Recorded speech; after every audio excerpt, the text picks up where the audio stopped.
আমার জীবনে আমি একবার, আমার এই ৪৫ বছরের হায়াতে আমি একবার হুজুর একটা সাদা পাঞ্জাবি এদিক দিয়া রেডিমেড কিনছিলাম, এদিক দিয়ে শুধু একটু এম্ব্রয়ডারি ছিল, এই সাইডটা দিয়া এম্ব্রয়ডারি করা আর কি, এম্ব্রয়ডারি করা।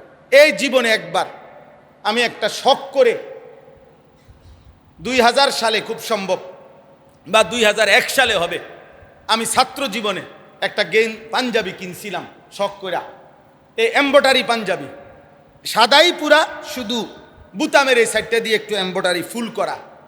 এই প্রথম আসরের নামাজ পড়ে ৪তলা হোস্টেলে থাকতাম, হোস্টেল থেকে নামছি পাঞ্জাবিটা গায়ে দিয়া, নিচতলায় আমার বড় ভাই থাকতেন।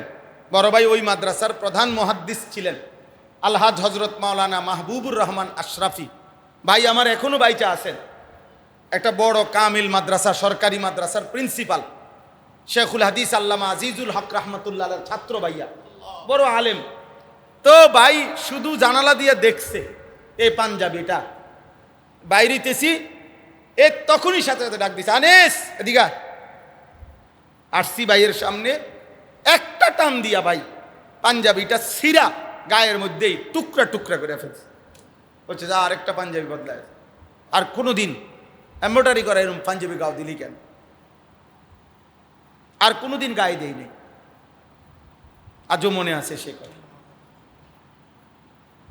প্রিয় ভাই আমার, যে তোমাকে টেনে ধরে, যে তোমাকে আগলাইয়া রাখে, যে তোমাকে সংশোধন করে, এমন অভিভাবক কারো কপালে জুটা, এটা তার জীবনের বড় ভাগ্য,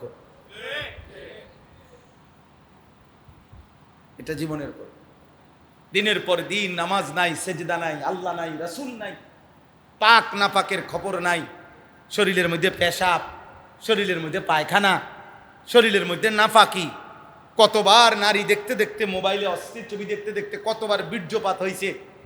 এই অসভ্য জঙ্গলি, তার খবরও নাই, তার প্যান্টে নাপাক, ছি ছি ছি ছি, জানেও না পাক কেমনে হয়, নাপাক কেমনে হয়, সে তো কিছুই জানে না। বুঝেন নাই হিসাব? হুজুররারে নিয়ে যদি ওরা চিন্তা করে, এটা আফসুস লাগে না বেটা, বেটা মুত্তা ফানি লইতারস না বেটা, এরা আমগো লেগে চিন্তা করে আমরা কইতে খামু, আমগরি নিয়ে হারার টেনশন। অনেক বুদ্ধিজীবী আমগো টেনশনে ঘুম নাই হবে, আমরা কিন্তু প্রত্যেক দিনই ঘুমাইতেই উড়ি। আশ্চর্য, বেওকুফ, আফসোসের বিষয়। আমরা তো এতটুকু গর্ব করে বলতে পারি আলহামদুলিল্লাহ, আমরা কোরআন সুন্নাহ পড়াই, তো আমাদের বাচ্চাদের ছেলে পেলেদেরকে লেবাসে পোশাকে আমরা আমাদের কোরআন সুন্নাহর লেবাস পোশাক দ্বারা সাজাই, কিন্তু জেনারেল অসংখ্য জনে বলতে পারবে না উনি যা পড়ায়, ওনার ছাত্রদের চুল, চেহারা, লেবাস পোশাকে, ওনার বই, ওনার রাষ্ট্র, এই মাটি, এই বাংলার ঐতিহ্যের সাথে, সংস্কৃতির সাথে এই চুল চেহারার কি কোনো মিল আছে মাওলানা সাহেব? তাইলে ওদের এটা ব্যর্থতা না? বলেন না মিয়া? এটা বদলে যাবে, এ সময় বদলে যাবে। একদিন নাফরমান পাপী, একদিন চরিত্রহীন লম্পট, সুদখোর, ঘুষখোর, কিস্তিখোর, নেশাখোর, মদখোর এই সমাজের কুকুর বিড়ালের চাইতে ঘৃণিত হবে ইনশাআল্লাহ। মনে রাখো, মনে রাখো, আমি বললাম তোমরা চরিত্রহীন হইও না।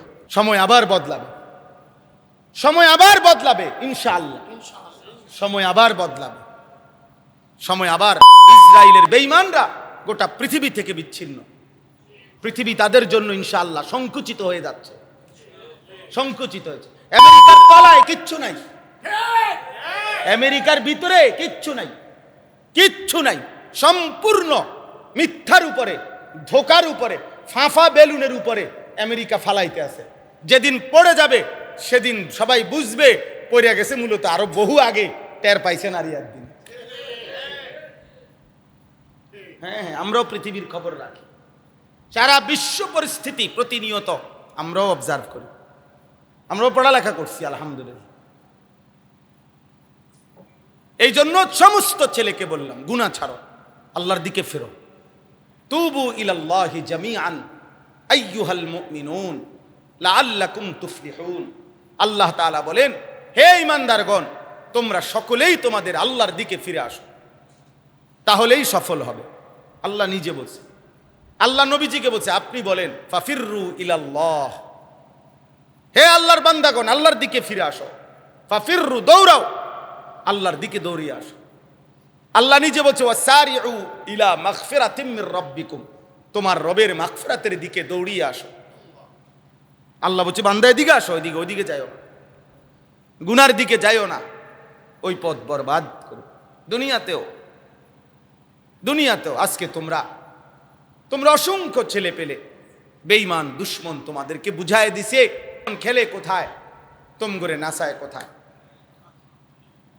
তোমাদের এই নাসানাসিতে কোনোদিনও ব্রাজিল, আর্জেন্টিনা কিংবা ফুটবলের এই বিশ্বকাপ, এর দ্বারা আমার দেশের কোনো উন্নতি হবে না, কোনো উন্নতি নাই, আখিরাতের কোনো উন্নতিও নাই, রাষ্ট্রের দুনিয়াবি কোনো উন্নতিও নাই। আমি তো অসংখ্য মাহফিলে বলছি, গত কয়েকদিন টানা বলে গেছি যে এই ফিফা ওয়ার্ল্ড কাপ যে সকাল থেকে যা শুরু হবে আগামীকাল থেকে, এই বেঈমানরা বলুক যে এই ফুটবল খেলার দ্বারা, বিশ্বকাপের দ্বারা দুনিয়াবি তাদের উদ্দেশ্যটা কি, এটা বলুক, একটি মহৎ উদ্দেশ্য কিছু বলুক, যে এর দ্বারা পৃথিবীতে যুদ্ধ বন্ধ হবে, এর দ্বারা পৃথিবীতে হত্যা, খুন, ধর্ষণ, নারী নির্যাতন বন্ধ হবে, এর দ্বারা পৃথিবীতে অবৈধ উপার্জন, লুণ্ঠন পৃথিবীতে বন্ধ হবে, এমন কোনো বক্তব্য শুনছুনি ভাই? অথচ আমি নিজে পত্রিকায়, অনলাইনে, মিডিয়ার খবরে দেখছি যে 3 জায়গায় ফুটবল বিশ্বকাপ হবে, আমেরিকা, কানাডা, মেক্সিকো, এই 3 জায়গায় বর্তমানে মাঠের বাইরে, এই কোরআন হাতে বললাম, মাঠের বাইরে পুরা এই অঞ্চলে যেখানে খেলা হবে সর্বোচ্চ বেশি পেরেশানি, প্রস্তুতি। কালকেও পত্রিকার অনলাইনের খবরে আসছে এবং গ্রহণযোগ্য চ্যানেল থেকে সংবাদ প্রচার করছে যে মাঠের বাইরে এই 3 জায়গাতে সর্বোচ্চ সরকারি প্রশাসনিক পেরেশানি হলো যৌনকর্মী, যৌনতাকে নিয়ন্ত্রণ করা। অর্থাৎ এই পরিমাণ নারী পুরুষ জিনা করবে, বেবিচার করবে হোটেলে হোটেলে, যে এটা যেন সহনশীল মাত্রায় থাকে, এটা যেন একেবারে বেশি ক্ষতিকারক হয়ে না যায়, এটা কিভাবে নিয়ন্ত্রণ করবে, এর জন্য মিটিংয়ের পর মিটিং, পাহারাদারির পর পাহারাদারি চলতেছে 3 জায়গাতে। আরো অনেক কথা কইছে খবরে, এটি কম যেত না মসজিদে।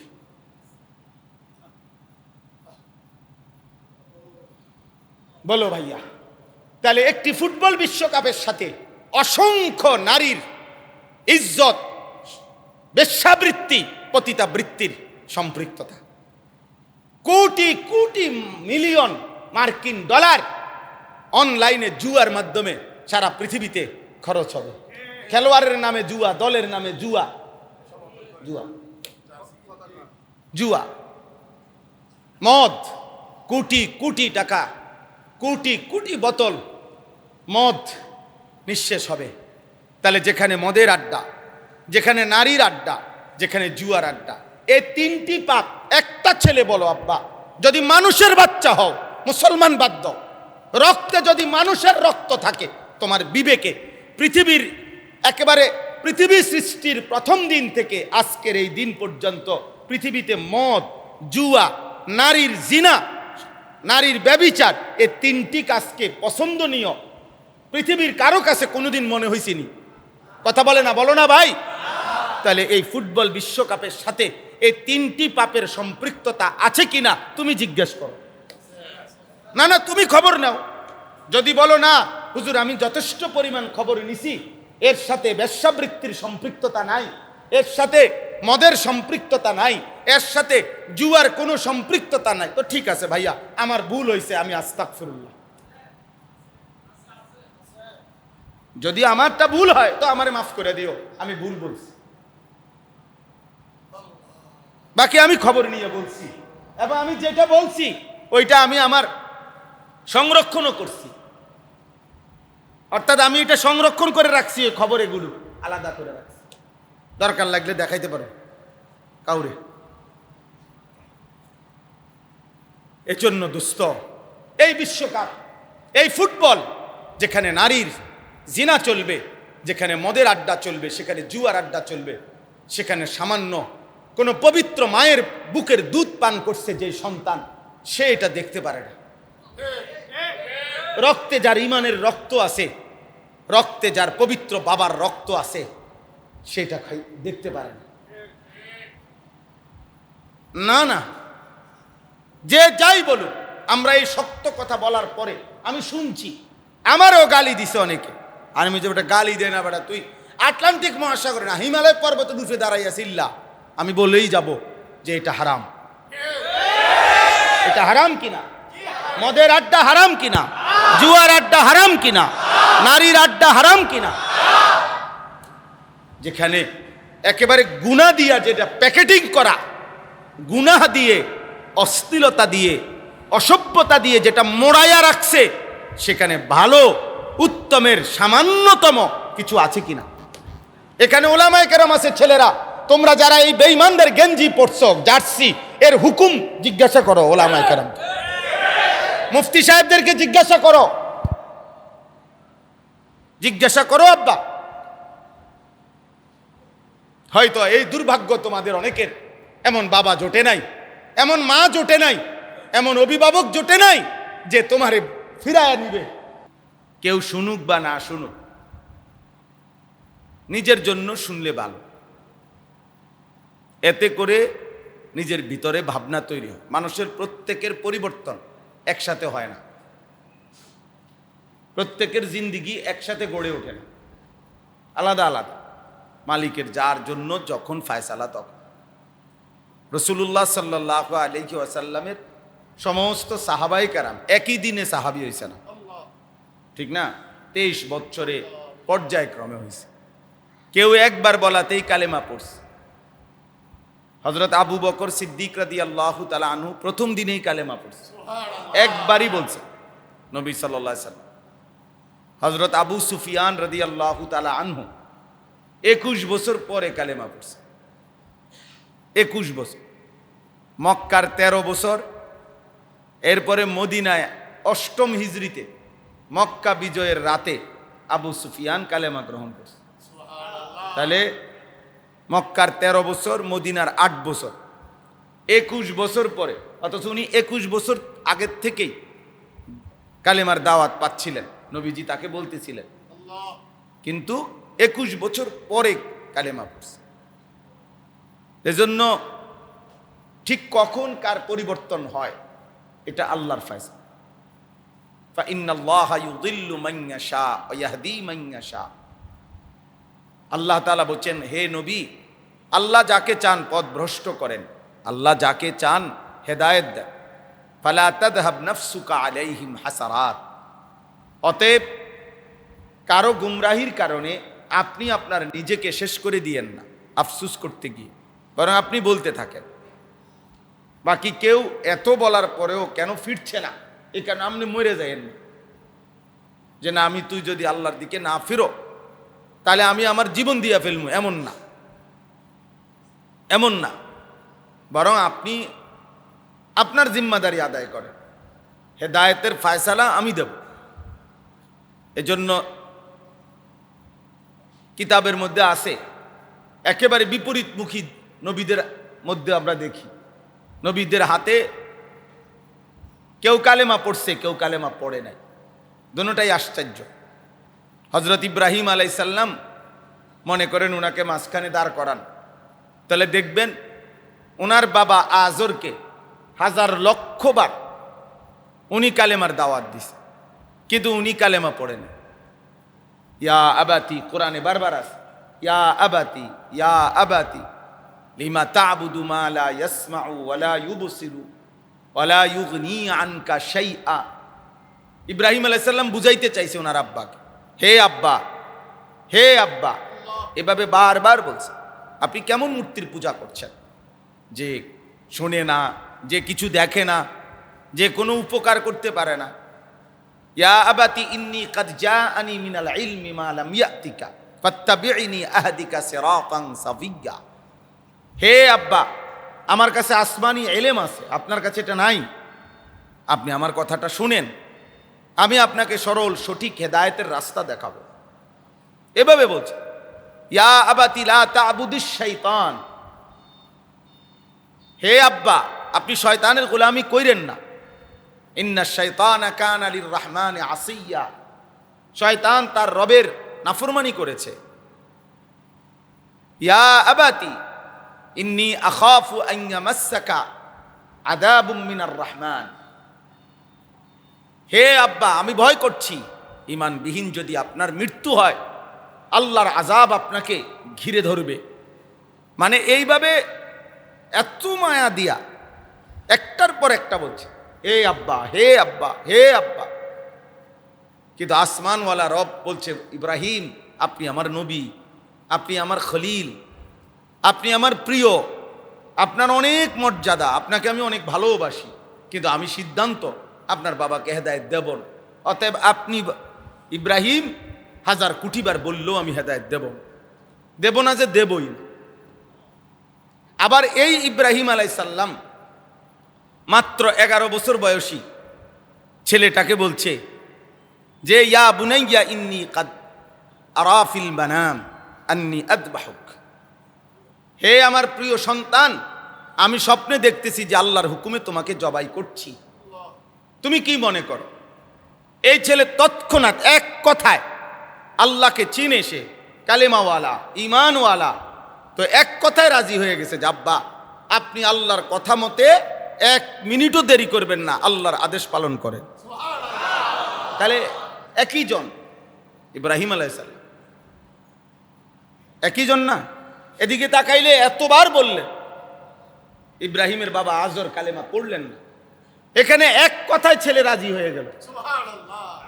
তাহলে বিষয়টা মূলত কার ফয়সালা? আল্লাহর ফয়সালা, আল্লাহর ফয়সালা। নবী সাল্লাল্লাহু আলাইহি ওয়াসাল্লামের চাচা আবু তালেব এবং নবী সাল্লাল্লাহু আলাইহি সাল্লামের চাচা আব্বাস, আপন ভাই, নবীজির আপন চাচা।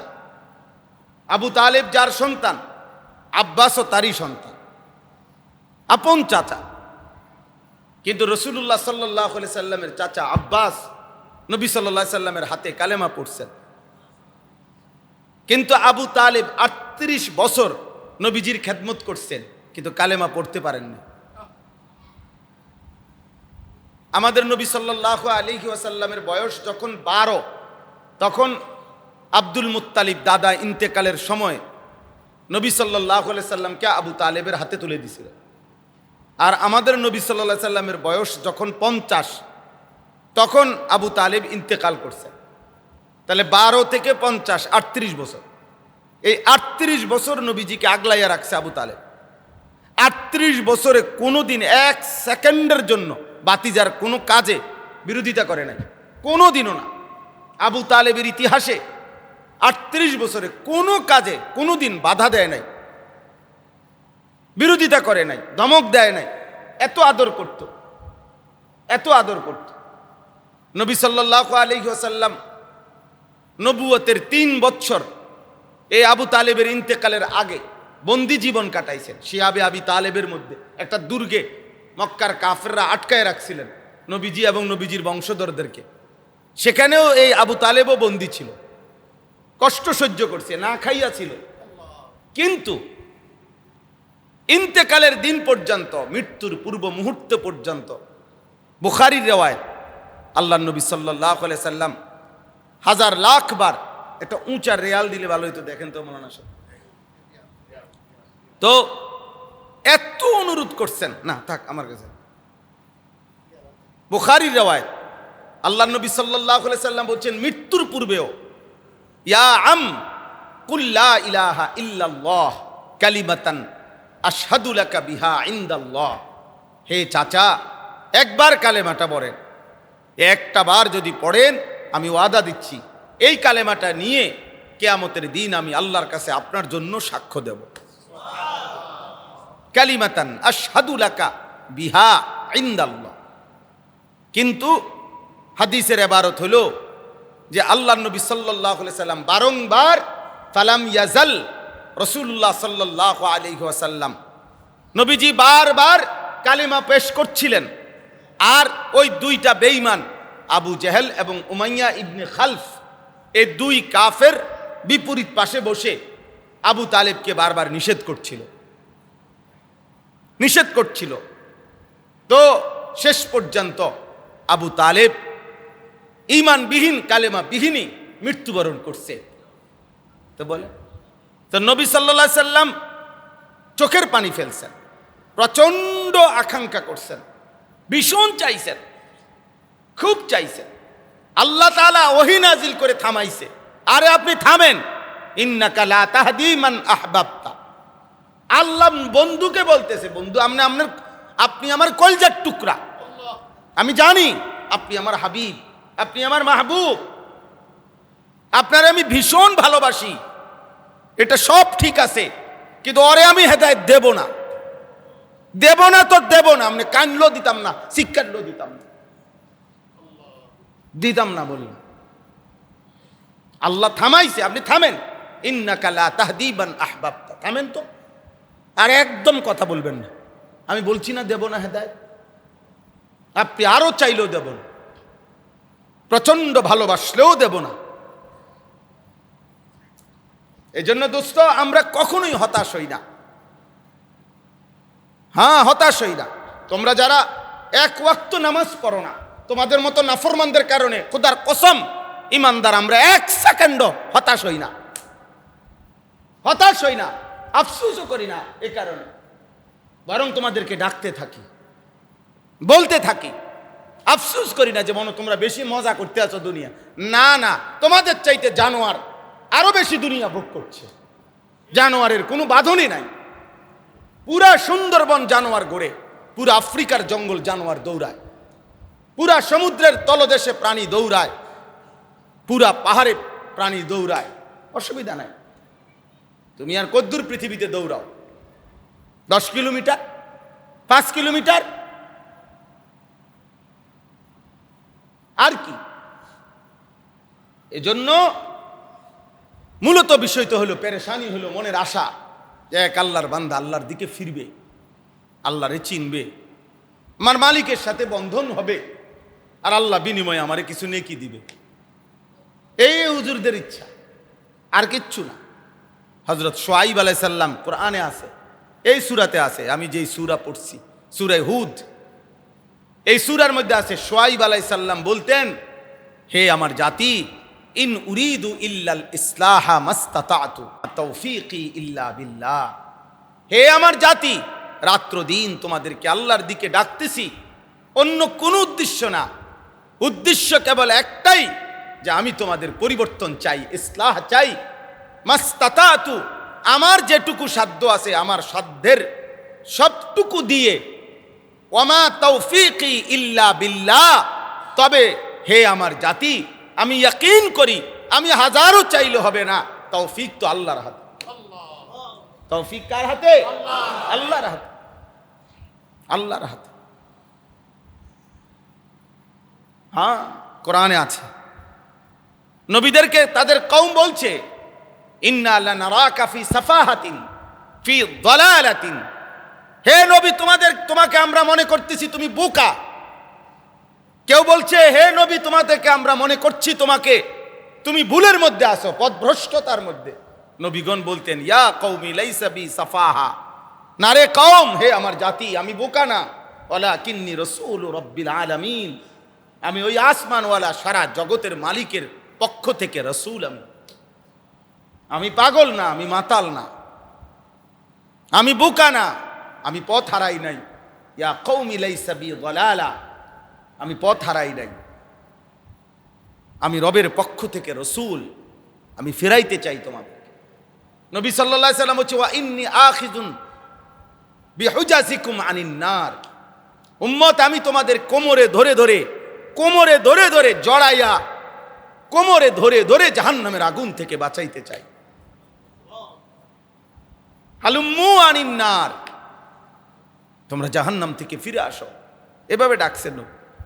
ইয়া মাশারা কুরাইশ, আরাআইতুম লাউ আখবারতুকুম আন্না খাইলান তুসবিহুকুম আলাস্তুম মুসাদ্দিকি। এই আয়াতের তাফসীরে আছে, ইন্নানী লাকুম মিনহু নাযীরুম ওয়া বাশীর। এই আয়াতের তাফসীর আছে, নবীজি মক্কার কুরাইশদেরকে বলছেন প্রথম দিন, হে আমার জাতি, আমি যদি তোমাদেরকে এখন বলি একটি অশ্বারোহী কাফেলা তোমাদের বিরুদ্ধে পাহাড়ের এই পারে রেডি আছে, ভোরবেলায় তোমাদের উপরে আক্রমণ করবে, তাহলে তোমরা কি আমার এই কথায় আমাকে সত্য মনে করবে না? তখন তারা বলছে, মা জাররাবনা আলাইকা কাদিবান, মুহাম্মদ বিগত 40 বছরে তোমার ব্যাপারে মিথ্যার কোনো অভিজ্ঞতা আমাদের নাই। মানে গত 40 বছরে তুমি কখনো মিথ্যে বলতে পারো এই কথা আমাদের কারো জানা নাই।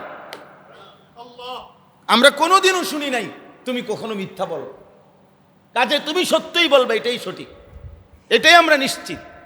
তাহলে তখন নবীজি বলছে, ফাইন্নী নাযীরুন লাকুম বাইনা ইয়াদাই আযাবুন শাদীদ, তাহলে হে আমার জাতি, আমি তোমাদেরকে ভয় দেখাচ্ছি ওই জাহান্নামের, ওই কবরের, ওই আযাবের, যা তোমাদের সামনে বড় ভয়ানক আযাব। ছেলেরা বেনামাজি জিন্দেগির জন্য আগুন অপেক্ষা করছে। ভাতে অসুবিধা হইতো না, ভাত, তোমরা যারা নামাজ পড়ো না, ভাতে অসুবিধা হবে না, নাফরমান। খানা আল্লাহ কুত্তারে খাওয়ায়, কুত্তা খায়, শুকর খানা খায়। আব্বা, খানার অসুবিধা হইতো না, খানায় আটকাইতো না। ওই নর্তকী দেখার দ্বারা খানা বন্ধ হবে না, আখেরাত বরবাদ হয়ে যাবে। উলঙ্গ ছবি দেখার দ্বারা দুনিয়া কিচ্ছু হবে না। বড় হইবা তুমি, যুবক বুড়া হইবা, চাকরি হবে, ব্যবসা হবে, পয়সা হবে, বিয়া করবা, জিফুত হইব, বিল্ডিংও করতে পারবা, ভাতও খাইতে পারবা, সুদও নিবা, কিস্তিও নিবা, লোনও নিবা, নর্তকীও দেখবা, গানও গাইবা, ফুর্তিও করবা, খারাইও মুদবা, বইয়াও মুদবা, সবই ঠিক আছে, দুনিয়া কিছুই আটকাবে না, কিন্তু আখেরাত আটকায় যাবে। কি আটকায় যাবে? আল্লাহকুমুত তাকাসুর হাত্তা যুরতুমুল মাকাবির কাল্লা সাউফা তা'লামুন। আল্লাহ তাআলা বলে, দুনিয়া বাড়ানোর নেশা তোম করে পাগল বানায় ফেল। তবে বান্দা, যত পাগলই হয়ে যাও না কেন, হাত্তা যুরতুমুল মাকাবির, দুনিয়ার যত ব্যস্ততায় ডুবে যাও, শাগালাকুমুদ দুনিয়া আনসাকুমুল আখিরা, দুনিয়ার ব্যস্ততা তোমাদেরকে ডুবিয়ে ফেললো, আখেরাত তোমরা ভুলে গেলে। আল্লাহ বলেন, হাত্তা যুরতুমুল মাকাবির, তবে মনে রেখো বান্দা, আজ না হোক কাল, ভুলে গেলেও আর মনে থাকুক, যদি স্মরণও থাকে অথবা ভুলেও যাও, একদিন তোমাকে কবরস্থানে পৌঁছতেই হবে। কোথায় পৌঁছতে হবে? সচেতন মানুষটাও মরে যাবে, অচেতন মানুষটাও মরে যাবে, বন্দিগিওয়ালা মানুষটাও মরে যাবে, নাফরমানও মরে যাবে। মৃত্যু আব্দুল কাদের জিলানিরও হইছে, মৃত্যু ফেরাউন নমরুদেরও হইছে। হইছে কি না ভাই? বলো না ছেলেরা, বলো না। হাসি কিংবা কান্না, আনন্দ কিংবা বেদনা, উল্লাস কিংবা বিষণ্ণতা, কোনো কিছুই মৃত্যু থামাইতে পারবে না। প্রস্তুতি কিংবা অপ্রস্তুতি, মনে আছে কিংবা মনে নাই, খেয়াল আছে বা নাই, বাচ্চা কোলে কিংবা ছোট, মায়ের পেটে বাচ্চা কিংবা পিঠে বাচ্চা, কোনো অবস্থাতেই নির্ধারিত মৃত্যু থামে না, থামে না। মৃত্যু এক অমোঘ সত্য, এক চিরন্তন বাস্তবতা, এক অনিবার্য বাস্তবতা, অনিবার্য বাস্তবতা। আল্লাহ আমাদের সবাইকে মাফ করে দেন, আল্লাহ আমাদের সবাইকে বুঝ দান করেন। এজন্য দোস্ত আমার, নওজোয়ান আমার, আমি এই জন্যই বললাম, তুমি তোমার জন্য ভাবো, সবাই একদিনে বদলাবে না।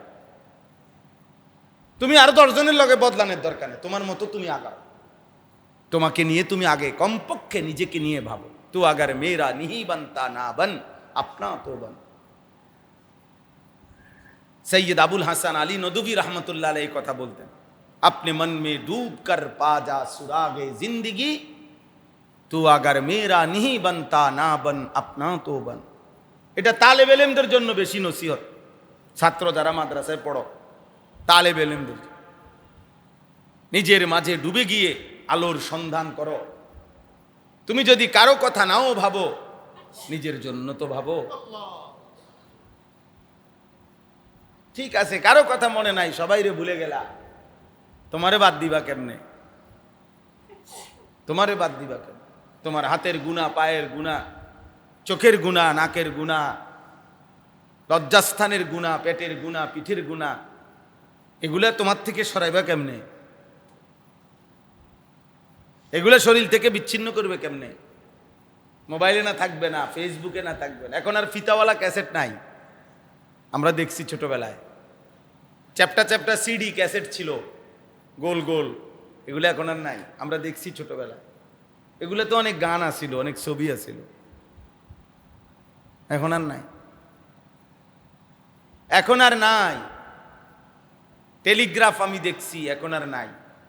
ল্যান্ড ফোন আমি দেখছি, এখন আর এগুলোর ব্যবহার নাই। ডাক টিকেট, ডাক পিয়ন, চিঠি এর ব্যাপক প্রচলন আমাদের সময় ছিল, কই এখন আর এগুলোর প্রচলন নাই। ফিতাওয়ালা ক্যাসেট নাই, সিডি ক্যাসেট নাই।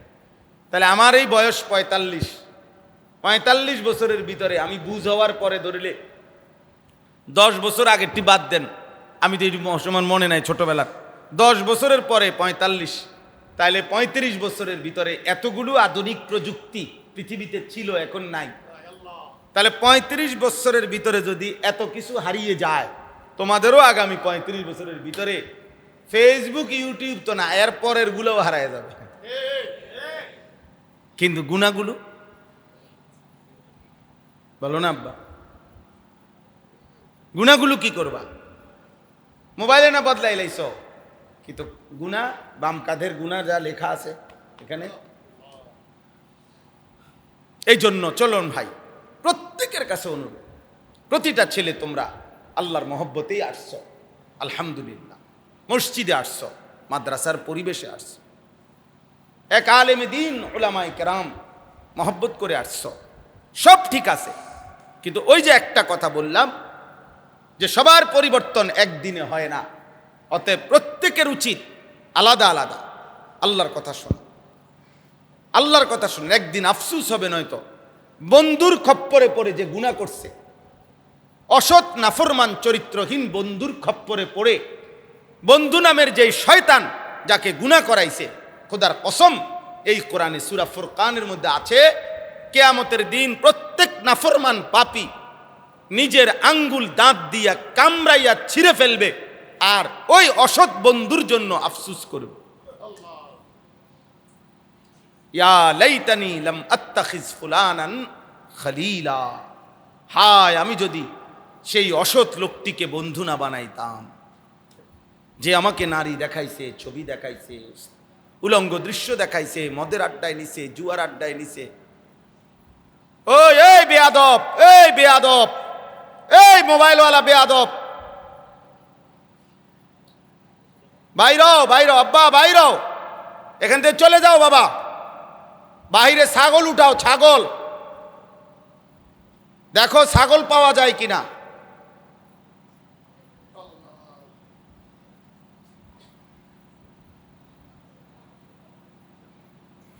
হ্যাঁ যাও, উঠে যাও গা বাবা, যাও গা, যাও, মাশাআল্লাহ, যাও, দুই একজন ফালতু লোক কমে গেলে ভালো।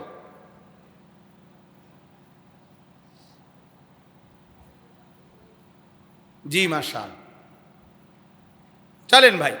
তাইলে আমরা এই জন্য বুঝাইতে চাচ্ছি প্রত্যেকটা ছেলে, নওজোয়ান ভাই, তোমাদের কাছে অনুরোধ করি আমি, তোমার জীবন দামি, তোমার জীবন মূল্যবান, ভুলে গেলে চলবে না। এ বন্ধুদের খপ্পরে পড়ে, অসৎ সান্নিধ্য, অসৎ সাহচর্য পড়ে অনেকে তার সত্তাগতভাবে কলিজার ভিতর থেকে আখেরাত ভুলায় দেয়, আখেরাত ভুলায় দেয়। আল্লাহ তাআলা কোরআনুল কারীমের মধ্যে বলছেন, কোন মানুষের উপরে, তাফসীরে আছে, কোন মানুষের উপরে দুনিয়াতে সবচেয়ে বড় আযাব কি? খানা বন্ধ করে দেওয়া না, দুনিয়াবি প্রয়োজনীয় জিনিস কম বেশি এটা সবসময় হয়, কখনো ঘাটতি, কখনো প্রাচুর্য, এটা স্বাভাবিক মানুষের। কিন্তু মানুষের উপরে আল্লাহর সবচেয়ে বড় আযাব হলো ফাআনসাহুম আনফুসাহুম, সূরা হাশরের এই আয়াতটা। আল্লাহ বলছেন, হে বান্দা, তুমি আমাকে এই পরিমাণ ভুলে যেও না, যে যারা আমি আল্লাহকে এই পরিমাণ ভুলে গেছে, ফলে একদিন আমি আল্লাহ তাদেরকে আত্মভোলা করে দিয়েছি, আপন ভোলা। এবার আর তাদের নিজেদেরই মনে নাই তার মৃত্যু হবে, আখেরাত হবে, পরকাল হবে।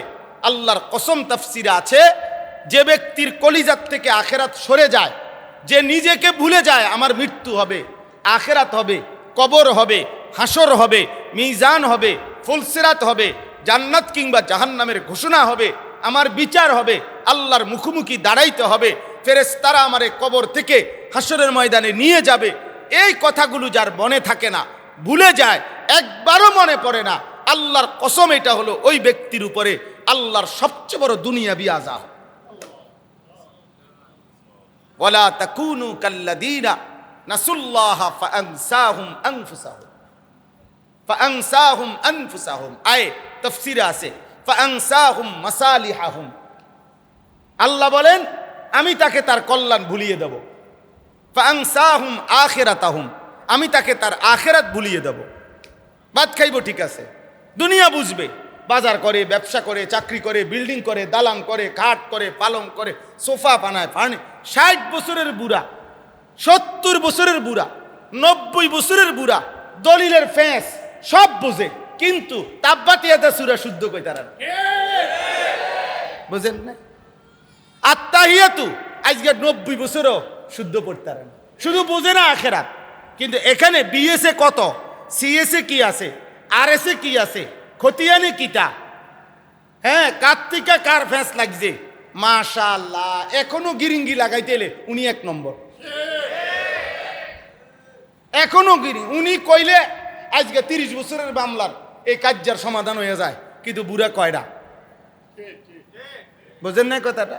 এমন ডাকাত বুড়া নাই, এ জানে সব, সে একবার বললে আজকে 30 বছরের এই ঝামেলা কি হয়ে যায়, সমাধান হয়ে যায়। এক বিগত জায়গা, কদ্দুর জায়গা দিয়ে দিলে তারা আপন ভাই, স্বাস্থ্য ভাই, বাতিজা, তারা বাড়ির রাস্তা হয়ে যায়, হাবড়া দিত না। হাবড়া এটা কঠিন বুঝা বুঝছে যে তারে আটকাই রাখো, ফেসে আলায় থবো, এই গাছ এটা কাটতে দিত না। মনে করেন এই গাছটা কাইটা দিলে রাস্তা হইয়া যায়, এই টিন এটা সরায় ফেললে রাস্তা হইয়া যায়, কিন্তু উনি কষ্ট দিবে, দিতাম না। কেউ দিতেন না, কার কইছি দিতাম না। আরে কেন দিতেন না, এমনি দিতাম না কইছি দেখে দিতাম না। আপন বোন আজকে 30 বছরে 50,000 বার আসছে, ভাই বাপের সম্পত্তি কি দিতেন না, না দিতাম না, দিতাম না। সব বুঝে দুনিয়া, এত বুঝা বুঝে দুনিয়া। ইচ্ছা কালতুম ইলাল আরদ, না ফরমান দুনিয়া মাটি, আল্লাহ বলছে মাটি কামড়াইয়া ধরে, কিন্তু আখেরাত বোঝার সুন্নাত মোতাবেক অজুটাও করতে জানে না। তাব্বাতিয়াদা কুল হুয়াল্লাহ 4টা সূরা ঠিক করে কইতা, আত্তাহিয়াতু দুরূদ শরীফ দোয়ায়ে মাসুরা এটুকু পড়তে পারেন। মালিকের কোরআন 60 বছরে একটা পৃষ্ঠা ছায়াও শুদ্ধ করে পড়তে পারেন, আহা বদনসিব। হায় হায় হায়, এমন সুন্দর জীবন কই শেষ করলেন, এমন হায়াত কোথায় শেষ করলেন? আখেরাত এমন ভুলে গেলেন, কবর এমন ভুলে গেলেন। 60 বছর, আমি সব সময় বলি, প্রতিদিন বলি, আমার এটা বেশি আশ্চর্য লাগে, 60 বছরের মুসলমান কেমনে আজও বিড়ি খায়, কোন দিন মনে পড়বে? 70 বছরের বুড়া, 60 বছরের বুড়া কেমনে চা দোকানে টেলিভিশন দেখে? কারণ কি? মালিক আখেরাত ভুলাই দিছে।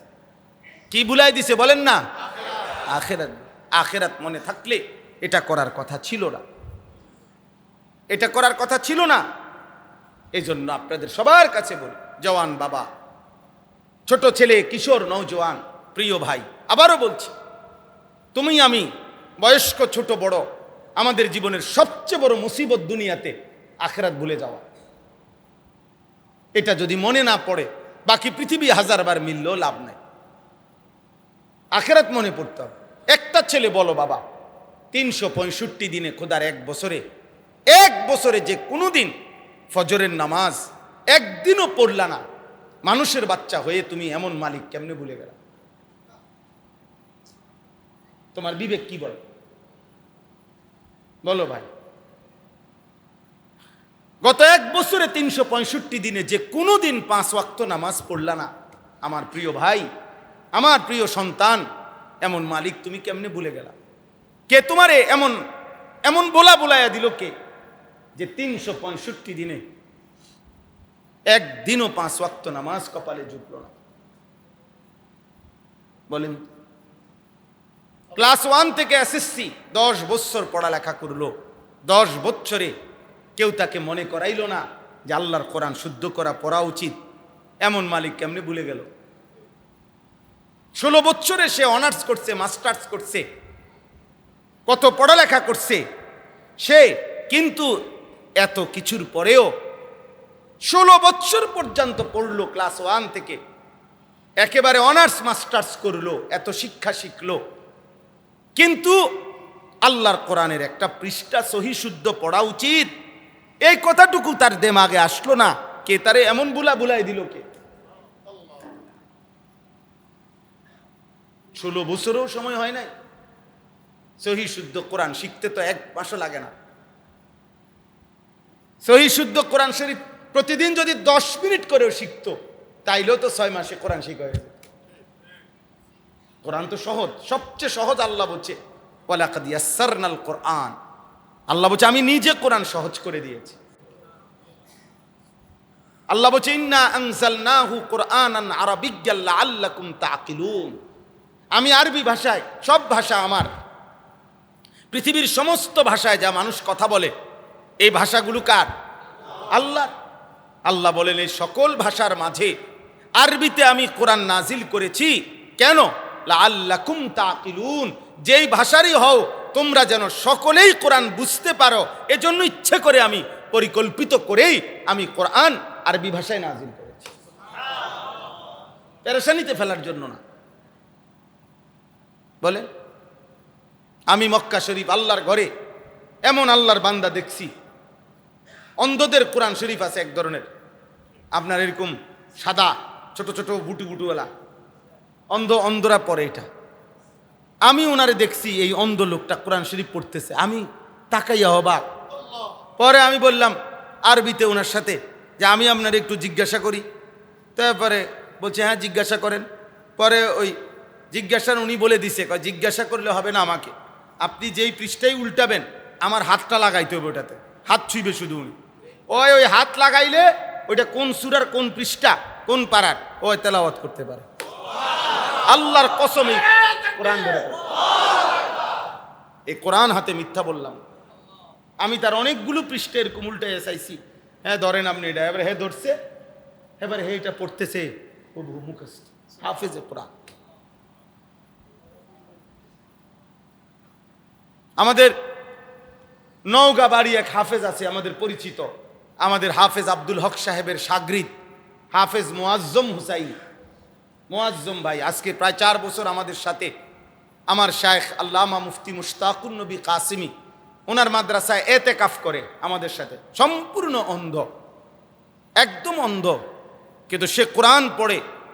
গোটা আরবের সবচেয়ে সুন্দর কারি যারা, তাদের কণ্ঠে কোরআন পড়ে, এবং তার কোরআন পড়লে মনে হয় আসমান থেকে কোরআন নাজিল হইতেছে। এখনো বাই চান্স আপনি ওই নেটে সার্চ দিলেও পাবেন এর নাম মুআজ্জম হুসাইন, হাফেজ মুআজ্জম। শুনে দেখেন, এ অন্ধ, পড়া কি সুন্দর দেখেন। আমার শায়েখ আল্লামা মুফতি মুশতাকুন নবী কাসিম প্রতি বছর এতেকাফের সময় রমজানের শেষ 10 পরে দিয়ে প্রায় সময় তেলাওয়াত করাইলে হুজুরে কাঁদে আর জিজ্ঞাসা করে হায়, বলে সব সময় বলে হুজুরে যে হায় চোখওয়ালারা, আপনারা কি জবাব দিবেন? আল্লাহ তাআলা যখন হাসরের ময়দানে এই অন্ধ হাফেজকে সামনে দাঁড় করায় বলবে, অন্ধ আমার কালাম পড়তো দেখি। আর আল্লাহ তাআলা তখন চোখওয়ালা নাফরমানদেরকে জিজ্ঞেস করবে, নাফরমান আমার দেওয়া চোখে 60 বছর দেখতে সুযোগ দিছিলাম, আমার কালাম একটা পৃষ্ঠাও দেখো নাই। ও তো 40 বছরে কোনো দিন আমার পৃথিবী কিছুই দেখে নাই, আমি তারা অন্ধ বানায় রাখছিলাম, তবুও সে আমার কোরআন পুরা খতম হাফেজ হয়েছে। আচ্ছা কি জবাব হইতে পারে তখন? কোন জবাব?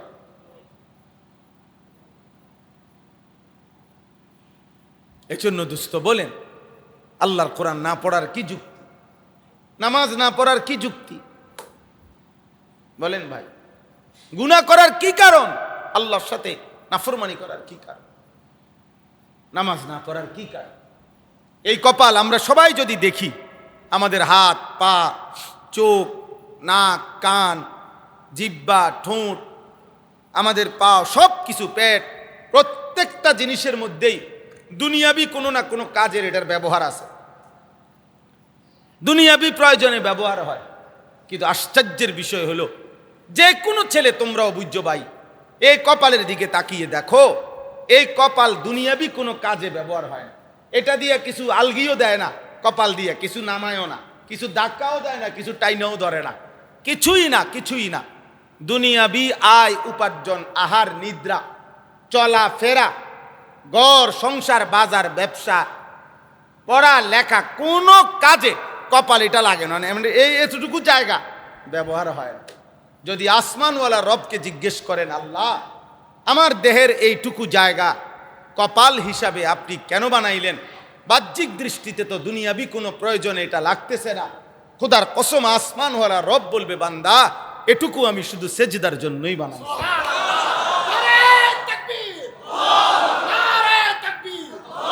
এটুকু আমি সেজদার জন্য বানাইছিলাম, বান্দা আমারে সেজদা দিবা, সেজদা। সারা দেহে দুনিয়া উপার্জন করো, সেজদা দিয়ে আখিরাত অর্জন করো, কপাল দিয়ে আখিরাত অর্জন করো। এই জন্য বাস্তব সত্য কথা হইল, কোনো ব্যক্তি ব্যবসায় লস খাইলে, কোনো ব্যক্তি বিদেশে মার খাইলে, কোনো ব্যক্তি বিয়ের মধ্যে মার খাইলে, কোনো ব্যক্তি বউ বালা না পাইলে, কোনো ব্যক্তি টাকা বেশি কামাই না করতে পারলে, রেজাল্ট ভালো না করিলে, আল্লাহর কসম এটার দ্বারা কপাল খারাপ এ কথা বলার কোনো সুযোগ নাই। এটা কপাল খারাপ না। তোমার ব্যবসায় হয়তো পলিসির মধ্যে ভুল আছিল, অথবা পার্টনার 2 নম্বর ফইরা বইছে, অথবা তুমি লেখা ঠিক মতো লেখো নাই, অথবা ঠিক মতো তুমি পড়ো নাই, এই জাতীয় কোনো কারণে তোমার এটার মধ্যে সমস্যা হয়েছে, কপাল খারাপ হয় নাই। কপাল ওই নাফরমানের খারাপ যে আল্লাহকে সেজদা দেয় না, তোর কপাল খারাপ, কপাল খারাপ, কপাল খারাপ।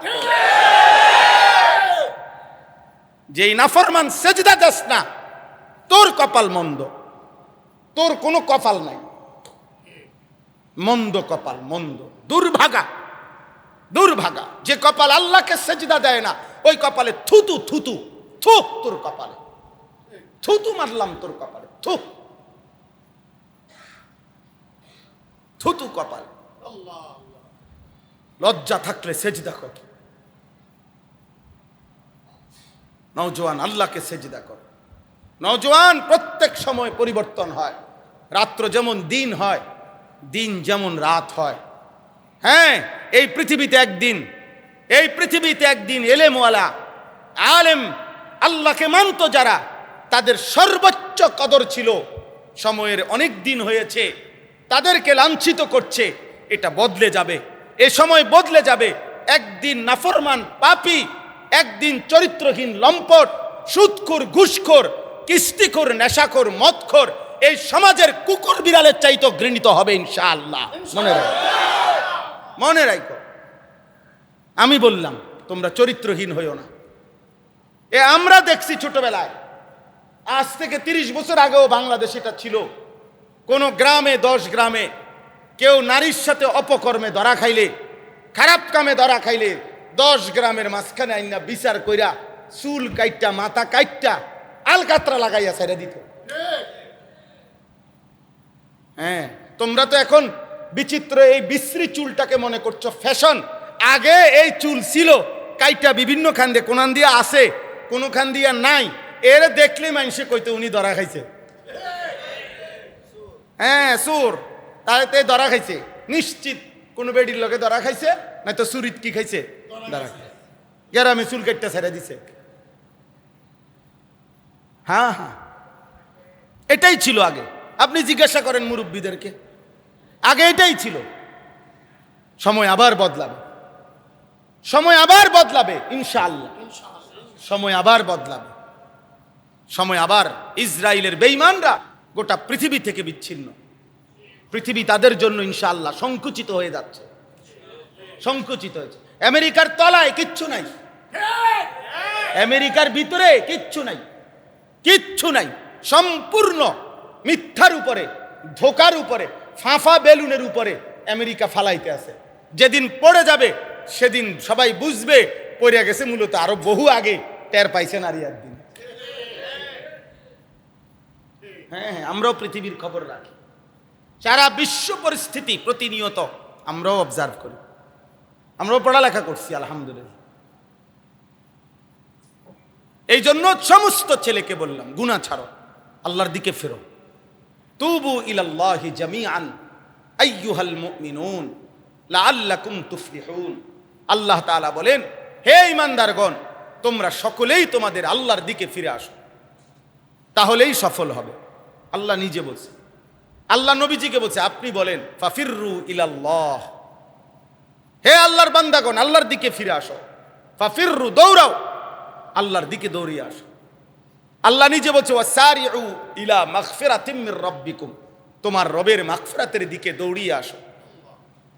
আল্লাহ বলছে বান্দা এদিকে আসো, ওইদিকে যাইও না, গুনার দিকে যাইও না, ওই পথ বরবাদ করো।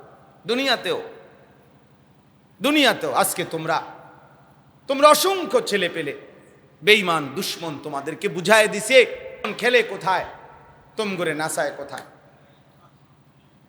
তোমাদের এই নাসানাসিতে কোনোদিনও ব্রাজিল, আর্জেন্টিনা কিংবা ফুটবলের এই বিশ্বকাপ, এর দ্বারা আমার দেশের কোনো উন্নতি হবে না, কোনো উন্নতি নাই, আখিরাতের কোনো উন্নতিও নাই, রাষ্ট্রের দুনিয়াবি কোনো উন্নতিও নাই।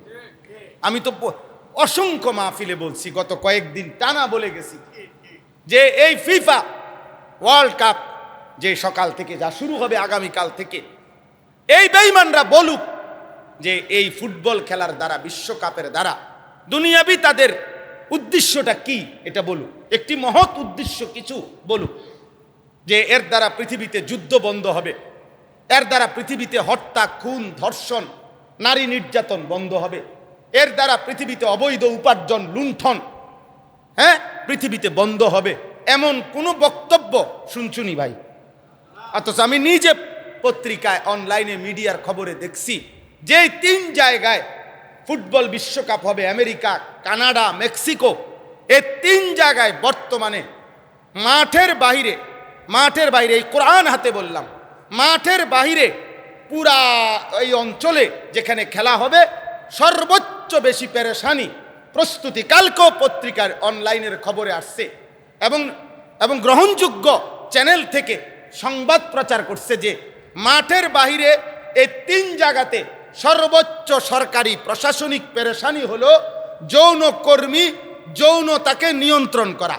অর্থাৎ এই পরিমাণ নারী পুরুষ জিনা করবে, বেবিচার করবে হোটেলে হোটেলে, যে এটা যেন সহনশীল মাত্রায় থাকে, এটা যেন একেবারে বেশি ক্ষতিকারক হয়ে না যায়, এটা কিভাবে নিয়ন্ত্রণ করবে, এর জন্য মিটিংয়ের পর মিটিং, পাহারাদারির পর পাহারাদারি চলতেছে। 3 জায়গাতে। আরো অনেক কথা কইছে খবরে, এটি কোন যেত না মসজিদে।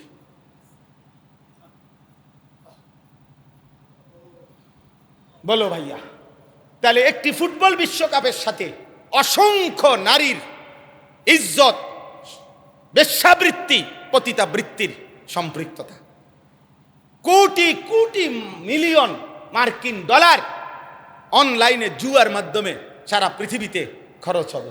খেলোয়াড়ের নামে জুয়া, দলের নামে জুয়া, মদ, কোটি কোটি টাকা, কোটি কোটি বোতল মদ নিঃশেষ হবে।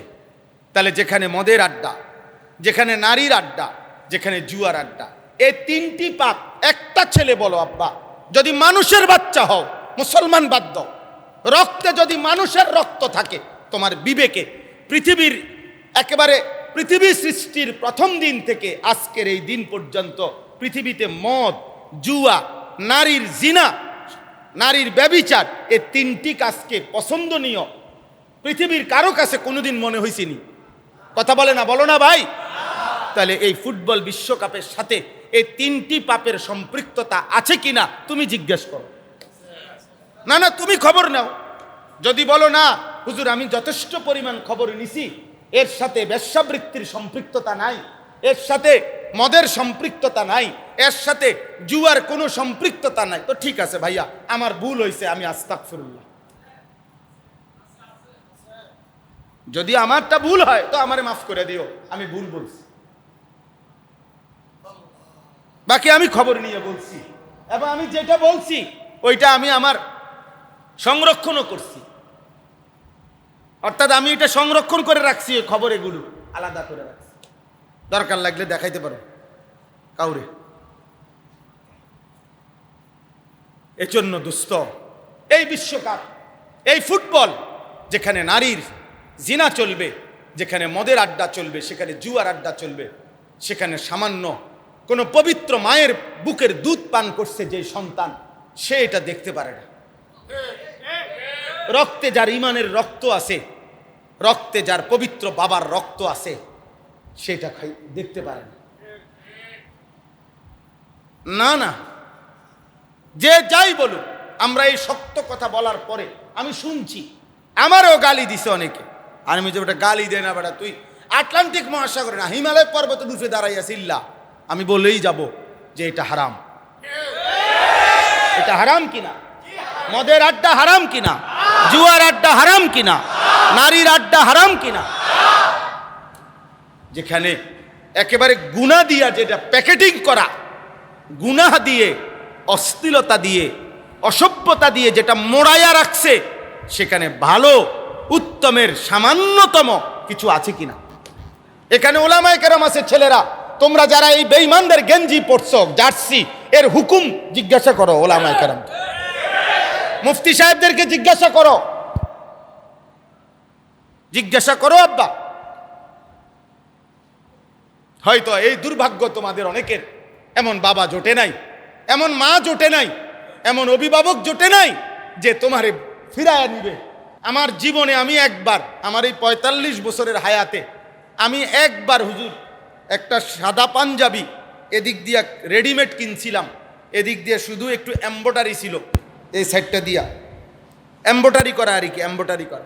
এই জীবনে একবার আমি একটা শখ করে ২০০০ সালে খুব সম্ভব, বা ২০০১ সালে হবে, আমি ছাত্র জীবনে একটা পাঞ্জাবি কিনছিলাম শখ করে, এই এম্ব্রয়ডারি পাঞ্জাবি, সাদাই পুরা, শুধু বুতামের এই সাইডটা দিয়ে একটু এম্ব্রয়ডারি ফুল করা।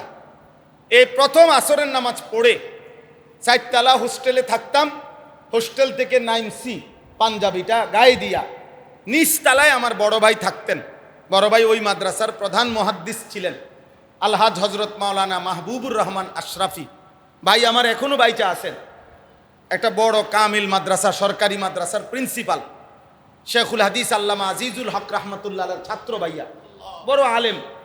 তো ভাই শুধু জানালা দিয়ে দেখছে এই পাঞ্জাবিটা, বাইরেতেছি, এ তখনই সাথে সাথে ডাক দিছে, আনেস এদিকে। আসছি ভাইয়ের সামনে, একটা টান দিয়া ভাই পাঞ্জাবিটা ছিঁড়া গায়ের মধ্যেই টুকরা টুকরা করে ফেলছে। বলছে যা আরেকটা পাঞ্জাবি বদলায়, আর কোনোদিন এম্ব্রয়ডারি করা এরকম পাঞ্জাবি গাও দিলি কেন? আর কোনোদিন গায়ে দেই নেই, আজও মনে আছে সে কথা। প্রিয় ভাই আমার, যে তোমাকে টেনে ধরে, যে তোমাকে আগলাইয়া রাখে, যে তোমাকে সংশোধন করে, এমন অভিভাবক কারো কপালে জুটা, এটা তার জীবনের বড় ভাগ্য। এটা জীবনের বড়। দিনের পর দিন নামাজ নাই, সেজদা নাই, আল্লাহ নাই, রাসূল নাই, পাক না পাকের খবর নাই, শরীরের মধ্যে পেশাব, শরীরের মধ্যে পায়খানা, শরীরের মধ্যে নাফাকি। কতবার নারী দেখতে দেখতে, মোবাইলে অশ্লীল ছবি দেখতে দেখতে কতবার বীর্যপাত হয়েছে।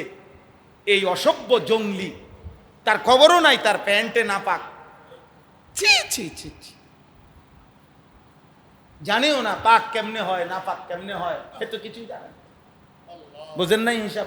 হুজুররারে নিয়ে যদি ওরা চিন্তা করে, এটা আফসুস লাগে না? বেড়া বেড়া মুত্তা ফানি লইতে পারস না বেড়া, এরা আমগো লেগে চিন্তা করে, আমরা কইতে খামু, আমগরে নিয়ে হারার টেনশন। অনেক বুদ্ধিজীবী আমগো টেনশনে ঘুম নাই হবে, আমরা কিন্তু প্রত্যেক দিনই ঘুমাইতেই উড়ি। আশ্চর্য, বেওকুফ, আফসোসের বিষয়। আমরা তো এতটুকু গর্ব করে বলতে পারি আলহামদুলিল্লাহ, আমরা কোরআন সুন্নাহ পড়াই, তো আমাদের বাচ্চাদের ছেলে পেলেদেরকে লেবাসে পোশাকে আমরা আমাদের কোরআন সুন্নাহর লেবাস পোশাক দ্বারা সাজাই। কিন্তু জেনারেল অসংখ্য জনে বলতে পারবে না উনি যা পড়ায় ওনার ছাত্রদের চুল, চেহারা, লেবাস, পোশাকে, ওনার বই, ওনার রাষ্ট্র, এই মাটি, এই বাংলার ঐতিহ্যের সাথে, সংস্কৃতির সাথে এই চুল চেহারার কি কোনো মিল আছে মাওলানা সাহেব? তাইলে ওদের এটা ব্যর্থতা না? বলেন না মিয়া? তোমরা যারা বেঈমানের মতো, মুশরিকের মতো চুল রাখছো, এটা বাংলাদেশের সংস্কৃতি? কথা বলে না কেন? তোমরা যারা ব্রাজিল, আর্জেন্টিনার জার্সি গায়ে দিছো, এটা বাংলাদেশের সংস্কৃতি? তাইলে আখেরাতের সাথেও তোমাদের মিল নাই, এদেশের সাথে, এই মাটির সাথেও তো তোমাদের মিল নাই। তোমরা তো এই মাটিরও দুশ্মন, তোমরা তো এই বাংলারও দুশ্মন তোমরা। কিন্তু আমাদের 1000 বছর আগে, 1000 বছর আগের যদি কোনো কবরবাসী দিনদারকে না উঠানো হয় কবর থেকে, তখনও দেখা যাবে সে যেমন দাড়ি টুপিওয়ালা, আজকের আমাদের মাদ্রাসার নুরানির বাচ্চাও দাড়ি টুপিওয়ালা। তাহলে আমরা তো এই মাটির সাথে সম্পৃক্ততা আছি। আমরা যেমন ইসলামের সাথে সম্পৃক্ততা, আমাদের ঐতিহ্যের সাথেও আমাদের কি আছে? সম্পৃক্ততা। তোমাদের সম্পৃক্ততা কোথায় আব্বা? বলো ছেলেরা, বলো, একটা ছেলে বলো। আল্লাহকে ভুলে যেও না, শেষ কথা আমার। আখেরাত ভুলে যেও না আব্বা। এই হাতের মোবাইল এগুলা বড় বড় একদিন শেষ হয়ে যাবে, শেষ হয়ে যাবে। ওর কষ্ট হইতেছে দেখেন, ওই বেচারা মোবাইল ধরেই রাখছে, দেখতে আসে, এটা খুব কষ্ট হয় অনেকের। 5টা মিনিট আজরাইলের মুখেও সে, আজরাইলকেও প্রয়োজনে বলবে যে আজরাইল চলো দুজনে একটা সেলফি উঠাই।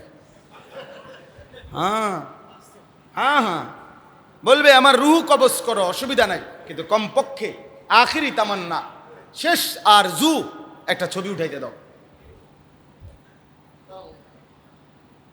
আহা পাগল, কোন দিন হুঁশ আসবে? একদিন হুঁশ আসবেই, হয় তুমি কিংবা তোমার পরবর্তী জেনারেশন। একদিন তুমি গল্প শুনাইবা যে আব্বা আমি ভুল করছি, তুমি এই ভুল করো। বললাম আমি আব্বা, একদিন তোমরাই তোমাদের পরবর্তী জেনারেশনকে তোমরাই হয়তো বাধা দিবা যে বাবা ভুল করছি, আমি আমার জীবনের সোনালী সময়, যৌবন কাল, গোল্ডেন টাইম আমি নষ্ট করে দিছি, আমি নষ্ট করে দিছি। আমার এখন নিজের জীবনও আফসোস মনে হয়, আমি যদি আর কয়েকটা বছর পড়তাম। আলহামদুলিল্লাহ, এই আল্লাহর কথা বলতে বলতে এত ওলামায়ে কেরামের সাথে সম্পৃক্ততা, মাঝে মাঝে এখন নিজের কাছে লজ্জাই হয় যে এত বেশি পরিমাণ ওলামায়ে কেরাম মহব্বত করে, কিন্তু আমি তো ওই পরিমাণ পড়ি নাই, আমি তো ওই পরিমাণ পড়ালেখা করি নাই। এখন নিজে খুব আফসোস লাগে যে হায়, আমার পড়ালেখার হায়াতটা আমি যদি আরেকটু পড়তাম, আমি যদি আরেকটু পড়তাম। আজকে আমি ওনা হুজুরকে, হযরত মাওলানা মুফতি এনায়েতুল্লাহ ভৈরবী সাহেব শুনাইতেছিলাম। আমি ব্রাহ্মণবাড়িয়ার ছাত্র, দারুল আরকামের ছাত্র। উনি শুনে অবাক। সর্বপ্রথম আমাদেরকে দিয়েই আমার পরম শ্রদ্ধেয় উস্তাদ আল্লামা শায়েখ সাজিদুর রহমান দামাত বারাকাতুহুমুল আলিয়া, আমরাই সর্বপ্রথম ছাত্র দারুল আরকামের। আমাদেরকে দিয়েই মাদ্রাসা শুরু হয়েছে।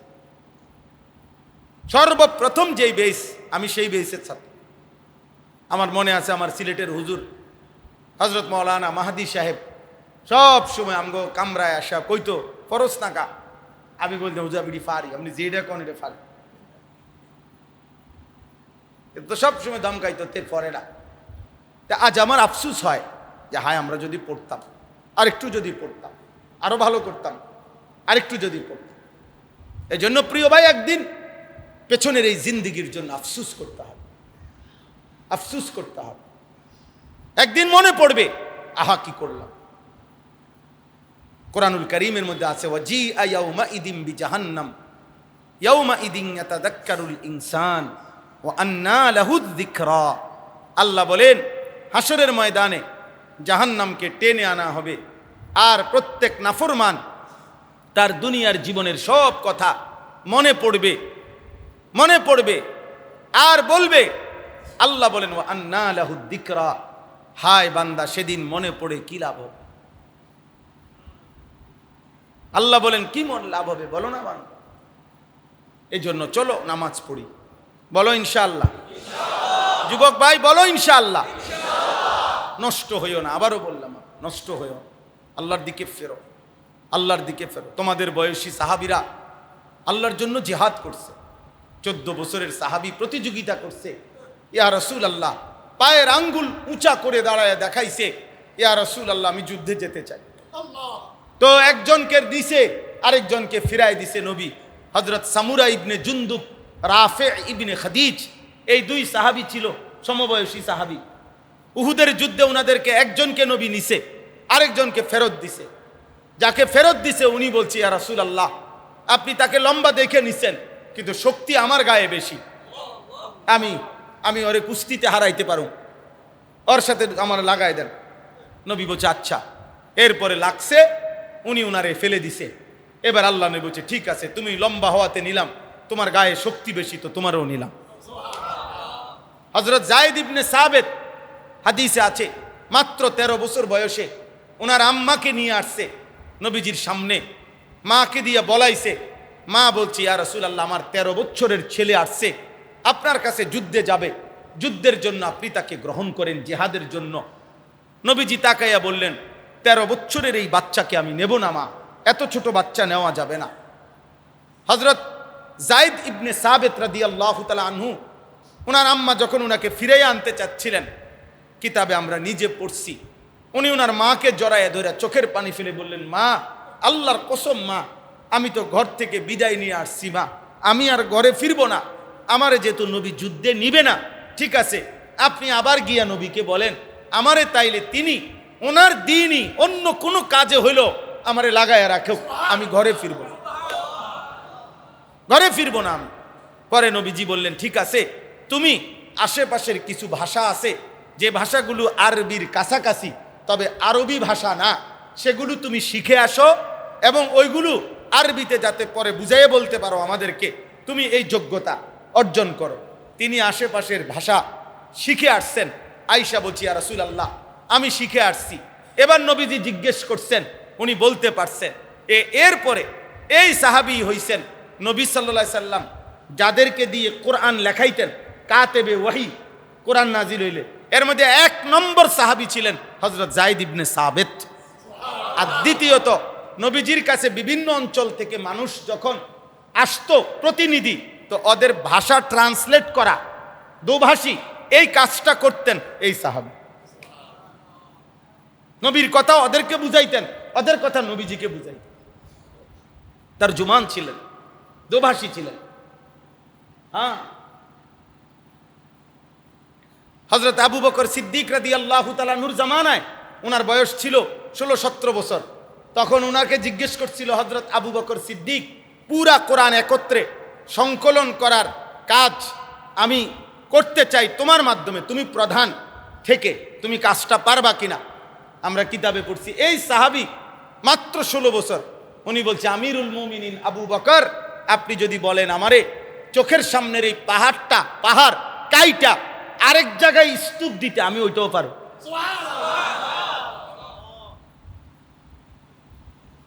লাউ নাকালতু হাযাল জাবাল মিন মাকানিন ইলা মাকান লাফাআলতুহু, আমি এটাও করতে পারবো। পারবো না কেন? আমি নওজোয়ান, আমি 16 বছরের ছেলে, আমি পারবো না তো পারবে কি? আমার আবার বিশ্রাম কি? আমার আবার ক্লান্তি কি? নওজোয়ানের আবার বিশ্রাম কি? যুবকের আবার ক্লান্তি কি? যুবকের জিন্দেগি মেহনতের জিন্দেগি। চলো ফিরে আসি, বলেন ইনশাআল্লাহ। এজন্য সমস্ত ছেলেকে বলি ফজরের ক্যাম্পেইন করো। আমরা চেষ্টা করি প্রতিদিন ফজরের নামাজে মুসল্লি বাড়াইতে চাই। ফজরের নামাজ বিজয়ের নামাজ। কোরআনুল কারীমের যেই সূরাতে আল্লাহ তাআলা, একটি মাত্র সূরাতে আল্লাহ তাআলা ফজরের নামাজ এ কথা স্পষ্টভাবে বলেছে। ফজর এই শব্দটি কোরআনুল কারীমে 6 বার আছে। এর মধ্যে একটি জায়গাতেই শুধু সরাসরি ফজরের নামাজ এই কথাটা উল্লেখ করছেন, সেটা হলো সূরা বনী ইসরাঈলে 15 নম্বর পারা। এই সূরার মধ্যে আল্লাহ বলছে আকিমিস সালাতা লিদুলুকিশ শামসি ইলা গাসাকিল লাইলি ওয়া কুরআনাল ফজর ইন্না কুরআনাল ফজরি কানা মাশহুদা। ওয়া কুরআনাল ফজর আই সালাতাল ফজর, ফজরের নামাজ। আল্লাহ বলছে হে নবী, জোহর, আসর, মাগরিব, এশা নামাজ আদায় করুন এবং বিশেষভাবে ফজরের নামাজ আদায় করুন। এইভাবে অর্থ। এবং বিশেষভাবে কোন নামাজ আদায় করুন? বলেন না কোন নামাজ? আল্লাহ বলছে কেন? হে নবী, নিশ্চয়ই ফজরের নামাজে আমার কোটি কোটি ফেরেশতা এবং আমার ইমানদার বান্দা একত্রিত হয়। এজন্য ফজরের নামাজ মুনাফিক মুক্ত নামাজ, ফজরের বাতাস মুনাফিক মুক্ত বাতাস। ফজরের নামাজে মুনাফিক থাকে না। ফজরের নামাজ শায়েখ আল্লামা মুফতি মুশতাকুন নবী সাহেব বলে, মুমিন ফজর ছাড়তেই পারে না, মুনাফিক ফজর পড়তেই পারে না। বলেন, মুমিন মুনাফিক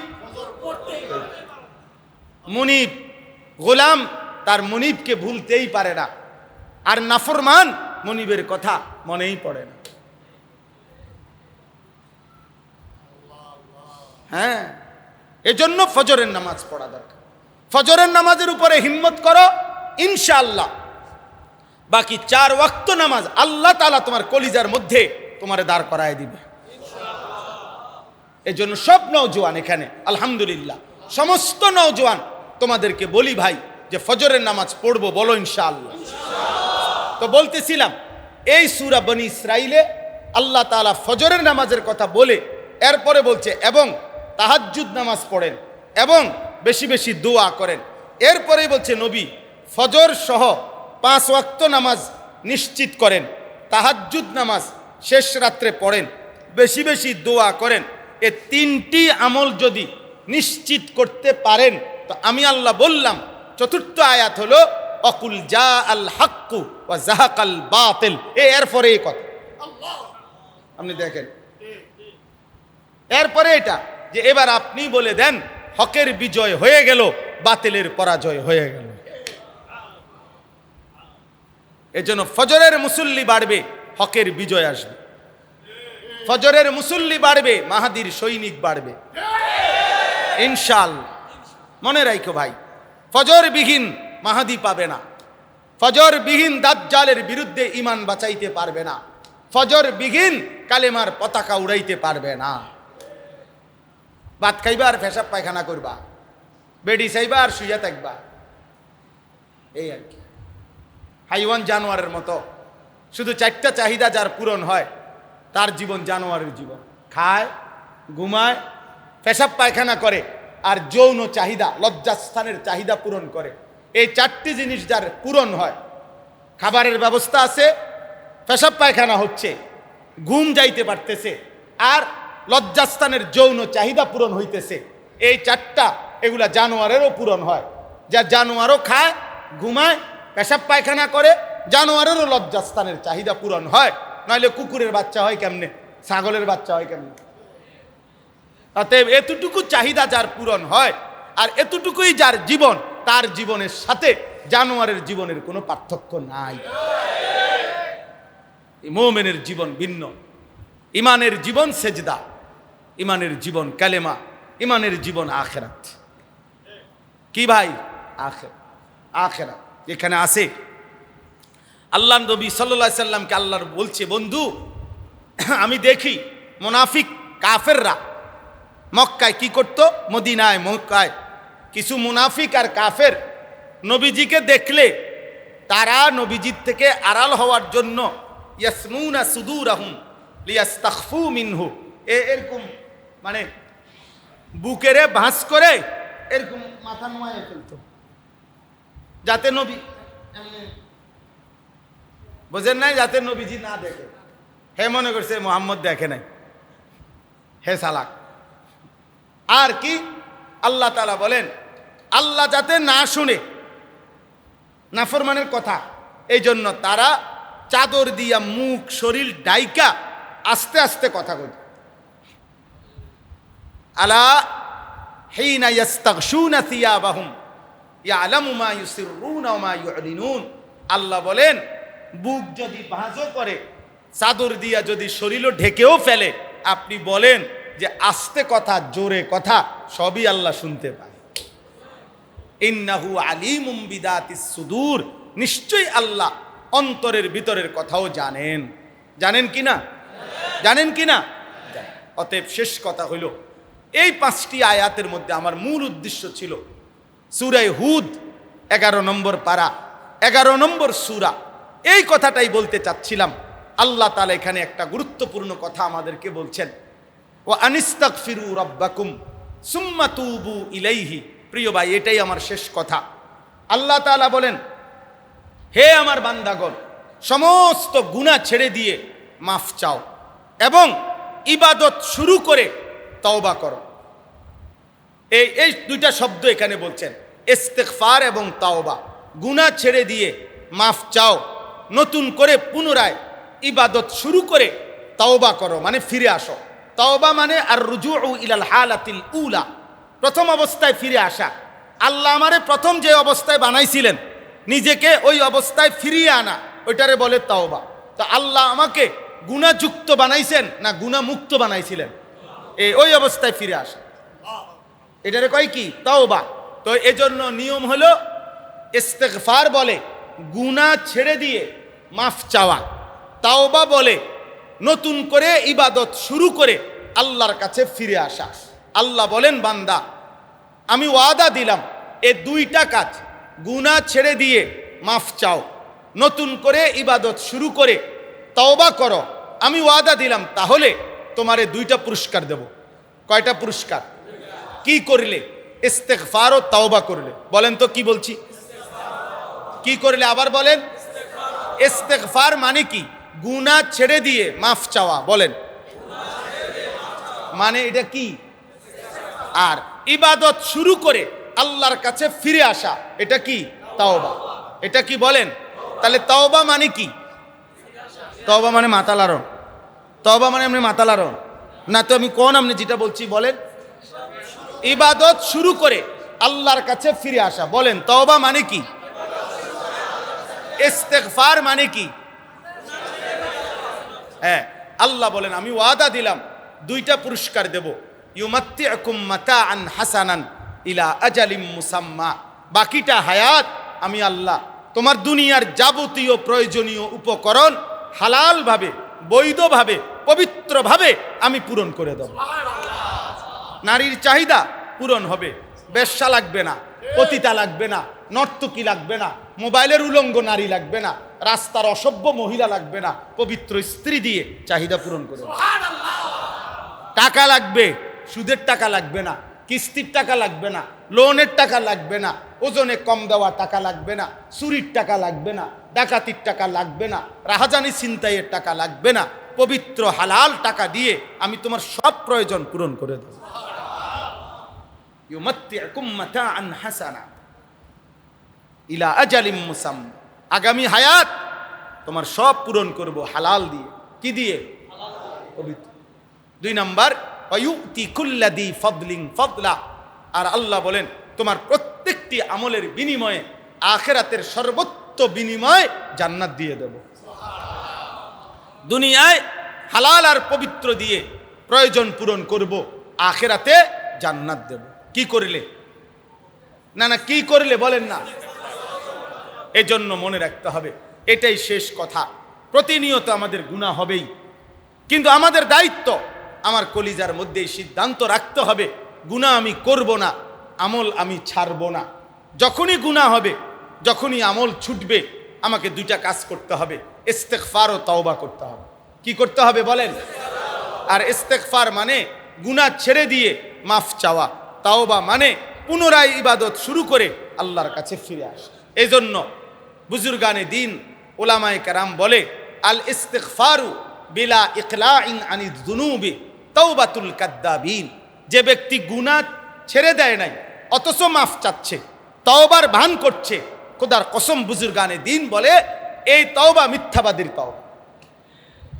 তাওবাতুল কাদ্দাবিন, মিথ্যাবাদীর তাওবা। গুনার জায়গায় চুরি, ডাকাতি, জিনা, ব্যভিচার, মদ, জুয়া, সুদ, কিস্তি, নারী, ছবি, টেলিভিশন, গালি, বিড়ি, সিগারেট, নাটক, সিনেমা, অশ্লীল ছবি, সব আপন জায়গায়। এবার এমনি কয়, আস্তাগফিরুল্লাহ রাব্বি মিন কুল্লি যাম। কি তখন মানে এটি কারে কইতেছে? সিটারি জায়গায় রয়ে গেছে, আপন জায়গায়। এবার কয় আস্তাগফিরুল্লাহ। পকেটে বিড়ি, এবার কয় আস্তাগফিরুল্লাহ। মাত্র ক্যাশে থুইয়া আইছে সুদের টাকা, গিয়ে আবার গণব সুদের টাকা, ফাঁকি দিয়ে কয় আস্তাগফিরুল্লাহ। আরে বাটফার, কারে কও আস্তাগফিরুল্লাহ? এইটা নিয়ে আস্তাগফিরুল্লাহ, এমন আস্তাগফিরুল্লাহর উপরে আস্তাগফিরুল্লাহ, এমন আস্তাগফিরুল্লাহর উপরে কি, এমন তওবার উপরে তওবা। এটা করাচি হজরত বলছেন, কুতবে আলম আরিফ বিল্লাহ হজরত মাওলানা শাহ হাকিম মোহাম্মদ আখতার রহমতুল্লাহ আলাইহ এক বড় বুজুর্গ ছিলেন পাকিস্তানের। তো উনি হজের সফরে যাইতেছে বিমানে, তো উনার সাথে যেই হাজি সাহেব উনি পাশাপাশি সিটে বসছে, দোনোজনের গায়ে এহরাম পরা, হজে যাচ্ছে। তো পাশের সিটের হাজি পাকিস্তানের, তো ওই বেটা সাধারণ মানুষ, উনি ওই বিমানের মহিলা যেগুলা বিমানবালা খাদ্য খাবার দেয়, এগুলা সুন্দরী নারী এবং কাপড় চোপড় কম, এদের কোম্পানি দুর্বল, এই জন্য কাপড় কম দেয়। তো এই কারণে আপনার এদের সুন্দরী নারী বেপর্দা। এই হাজি সাহেব হজরতের পাশে যিনি বসছেন, উনি এহরাম পরা, হজে যাইতেছে, কিন্তু উনি করছে কি, ওই মহিলাদের দিকে আমরা তাকাইয়াই আছে, আর হজরতকে বলতেছে, হজরত আস্তাগফিরুল্লাহ আস্তাগফিরুল্লাহ, ये कैसा मंजर है, আস্তাগফিরুল্লাহ হজরত, এটা কি দৃশ্য, মহিলা এগুলার এই অবস্থা, বেপর্দা। তখন উনি বলছেন, ভাই তেরি আস্তাগফিরুল্লাহ পর আস্তাগফিরুল্লাহ, তোমার আস্তাগফিরুল্লাহর উপরে কি আস্তাগফিরুল্লাহ, মানে এটা কি ধরনের আস্তাগফিরুল্লাহ হইল, আস্তা বেড়ি সাইয়াই রইছ, আবার কও আস্তাগফিরুল্লাহ। তখন তিনি বললেন, পহলে তো নজর হটাও ফির আস্তাগফিরুল্লাহ পড়ো, আগে কি সরাও, আগে চোখ সরাও, তারপরে কও আস্তাগফিরুল্লাহ, মানে গুনার থেকে আগে কি করো। এজন্য গুনাহ ছেড়ে দিয়ে মাফ চাওয়া, এটারে কি কয়, ইস্তেগফার। পুনরায় ইবাদত শুরু করে আল্লাহর কাছে ফিরে আসা, এটারে বলে কি, তাওবা। এজন্য দোস্ত, নামাজ যাদের ছুটে গেছে, চলো নতুন করে আবার শুরু করি, বলো ইনশাআল্লাহ। গুনাহ যাদের হয়ে গেছে, চলো ছেড়ে দিয়ে আবার আল্লাহর দিকে ফিরে আসি, আল্লাহ ভালো করুন। আগামীর পৃথিবী শেষ, আবারও বললাম, আগামীর পৃথিবী ইসলামের পৃথিবী ইনশাআল্লাহ, মনে রাখি। অতিলকাল আইয়ামু নুদাবিলুহা বাইনান নাস, আল্লাহ বলছে আমি মানুষের মাঝে দিন বদলাই। এই পৃথিবীতে শেষ মুসলিম খেলাফত চিরতরে নিশ্চিহ্ন হয়ে গেছিল 1922 খ্রিস্টাব্দে, ওসমানী খেলাফত। ওসমানী খেলাফতের শেষ চূড়ান্ত সমাপ্তি হয়েছিল 1922 খ্রিস্টাব্দে।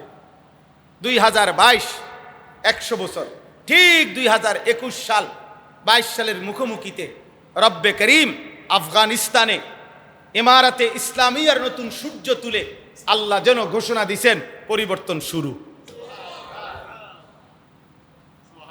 পরিবর্তন কি শুরু, ইনশাআল্লাহ। হত্যা হবে, খুন হবে, গুম হবে, আরো জুলুম হবে, নির্যাতন হবে। এমনি এমনি হয়তো কিছু মানুষ কমবে, কিন্তু হকের বিজয় হবে, ইমানের বিজয় হবে। হ্যাঁ, এটাই সত্য, এটাই বাস্তবতা, এটাই বাস্তবতা। গুলি চলতেছিল, পুরা বাহিনী মাঠেই ছিল, পুরা ফোর্স আপনার আক্রমণাত্মকই ছিল। এরই মাঝখান দিয়া ছেলেরা যখন ঘোষণা দিল শাহবাগ থেকে গণভবনের দিকে যাবে, কতক্ষণ পরে তিনি ভাইগেই গেছে। তিনি চিন্তা করছে, সব বাহিনী মাঠে আছে ঠিক আছে, কিন্তু আমার আর নিরাপত্তা নাই, বুঝেন নাই? এই জন্য আসমানওয়ালার ফয়সালাই চূড়ান্ত। কার ফয়সালা চূড়ান্ত? এজন্য পাপীদের রাজত্ব থাকবে না পৃথিবীতে ইনশাআল্লাহ। অসভ্য আর নাফরমান, চরিত্রহীন আর লম্পট, একদিন তোমরা সমাজে এক ঘরে হয়ে যাবে। আমি বললাম, একদিন সমাজে তোমরা ঘৃণিত হবা। এজন্য দয়া করে সময় থাকতে আল্লাহর দিকে ফিরে আসো। আজকের এই মুবারক মাহফিল, এই মাদ্রাসা আল্লাহ তাআলা কবুল করে নেন।